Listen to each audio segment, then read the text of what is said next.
नमस्कार, मैं करिश्मा सिंह और आप देख रहे हैं सी ट्यूब न्यूज। श्रीलंका के राष्ट्रपति रानिल विक्रमसिंघे 2 दिन के भारत दौरे पर आए हैं। शुक्रवार को यानी आज उन्होंने पीएम नरेंद्र मोदी से मुलाकात की। दोनों नेताओं के बीच द्विपक्षीय और डेलीगेशन लेवल की बातचीत हुई है।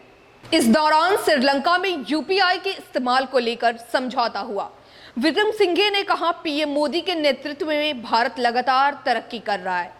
वहीं दोनों देशों के रिश्तों पर बात करते हुए पीएम नरेंद्र मोदी बोले, हमारे संबंध प्राचीन और व्यापक हैं। श्रीलंका और भारत के बीच हवाई कनेक्टिविटी बढ़ाई जाएगी, पैसेंजर फेरी सर्विस शुरू होगी, इलेक्ट्रिसिटी ग्रिड पर काम होगा। नरेंद्र मोदी ने कहा, पिछला 1 साल श्रीलंका के लिए चुनौतियों से भरा रहा। हम कठिन समय में वहां के लोगों के साथ खड़े रहेंगे। हमें उम्मीद है कि श्रीलंका की सरकार तमिलों की आकांक्षाओं को पूरा करके समानता, न्याय और शांति के प्रोसेस को आगे बढ़ाएगी। भारत की न्यूरोहुड फर्स्ट नीति और सागर विजन दोनों में श्रीलंका का महत्वपूर्ण स्थान है। श्रीलंका के राष्ट्रपति रानिल विक्रमसिंघे की बड़ी बयान और बड़ी बातें सामने आई है। उन्होंने कहा, पिछले 1 साल में श्रीलंका ने कई आर्थिक, सामाजिक और राजनीतिक चुनौतियों का सामना किया है। मैंने इनसे निपटने के लिए कई मोर्चे पर अलग अलग रिफॉर्मेंस इंट्रोडक्शन किए। आज मैंने मोदी को इन सब बातों से अवगत कराया। पीएम मोदी के नेतृत्व में भारत लगातार विकास कर रहा। आर्थिक बुनियादी ढांचे और तकनीकी के क्षेत्र में भारत ने नई बुनियादियों को छुआ है। मैं इसके लिए उन्हें शुभकामनाएं देता हूं। हमारा मानना है कि भारत की वृद्धि पड़ोस और हिंद महासागर क्षेत्र के लिए फायदेमंद होगी।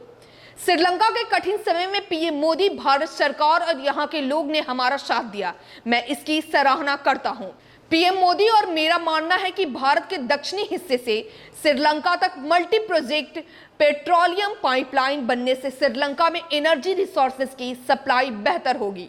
वहीं भारत दौरे से पहले रुपए को कॉमन करेंसी बनाने पर मंजूरी दी है। भारत दौरे से पहले राष्ट्रपति रानिल विक्रमसिंघे ने कहा था कि श्रीलंका भारतीय रुपए का भी उतना ही इस्तेमाल होते देखना चाहता है जितना अमेरिकी डॉलर का होता है। उन्होंने कहा था, अगर रुपए का इस्तेमाल कॉमन करेंसी के रूप में होगा तो इससे हमें कोई ऐतराज नहीं है।